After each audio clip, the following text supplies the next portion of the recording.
Hi, I'm Davis Graham.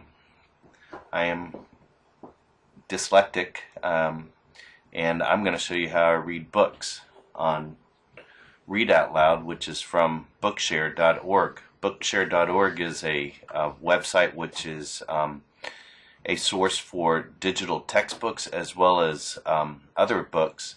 And I've understood that it's the world's largest collection of textbooks, but you have to qualify to become a member of Bookshare and use their books, digitized books, and the software. What I'm going to show you today is Read Out Loud, which is by Don Johnson, and I want to show what an awesome tool it is for reading a book, a historical book, or any book.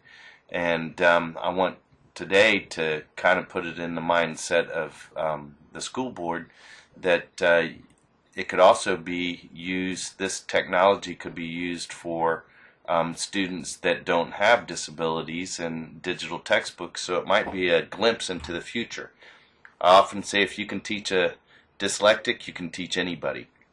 And so this book is called Giants, the Parallel Lives of Frederick Douglass and Abraham Lincoln.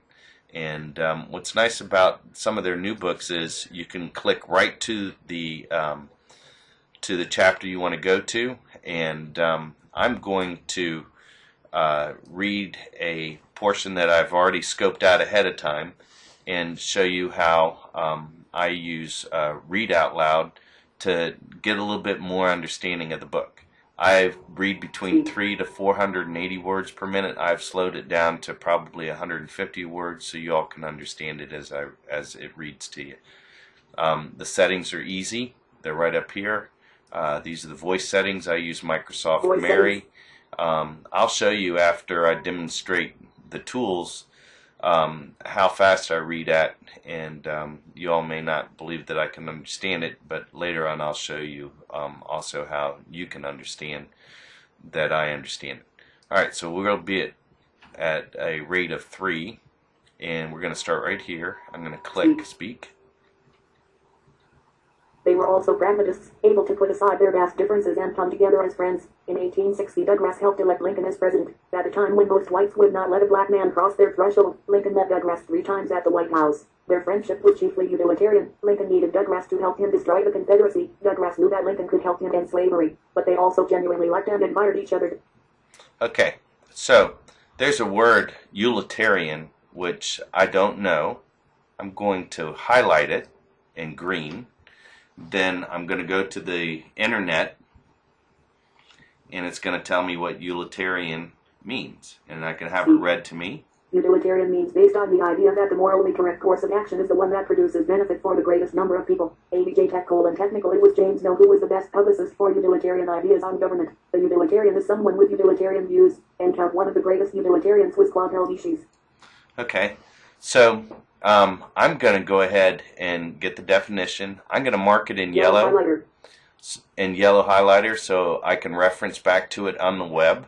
And then I also noticed this person right here and James Mills. And so I'm going to go to James Mills and see if he's in Wikipedia. And that looks like it's the right person. And there it talks about him being a utilitarian. That's in the Princeton. So I'm going to go, it's the same here in Wikipedia. I like Wikipedia because it gives you pictures. This one obviously there is no picture, but it gives you some background, and so I can read about him.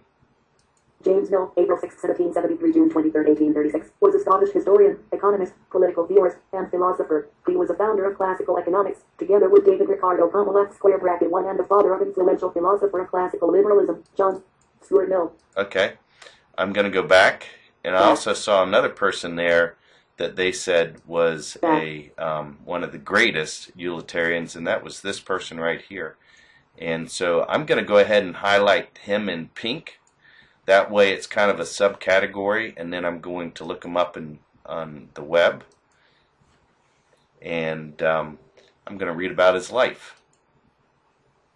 Claude Helvetius was born in Paris, France, and was descended from a family of physicians, originally surnamed Schweitzer, literally Swissman, Latinized as Helvetius. His grandfather introduced the use of the cacuana. His father was first physician to Marie Lashsinska, Queen of France. So I like the fact that he was from a physician's family. So I'm going to highlight that, and I'm going to put it in yellow again. And then I'm going to go back to reading my book. And here's where I left off. And I'm going to have... They were also pragmatists, able to put aside their vast differences and come together as friends. In 1860, Douglas. So again, now if I want to look up utilitarian, here's the definition. If I want to see where I got that definition, I double click on it. It takes me to the word. If I want to look up Claude, it'll take me to Claude. And then I can go back to the book and I can keep reading. I'm going to skip down a paragraph. In placing their lives side by side, reflecting the one off the other, we gain a fuller picture of each man's career and character, and a better understanding of how friends, mentors, lovers, and rivals shape them. Okay. I'm just going to show you a little bit of the speed that Voice settings. you know who they're talking about. I'm going to set it up to a 5 and just give you a little bit taste of the speed it can go at and what a dyslexic can do, the speed he can read at or she can read at. They were also pragmatists, able to put aside their vast differences and come together as friends. In 1860, Douglas helped elect Lincoln as president. At a time when most whites would not let a black man cross their threshold, Lincoln met Douglas reach. That's a demonstration of Read Out Loud provided by Bookshare, and I hope that you can see the tool that it is for me, and it can be the tool for the student.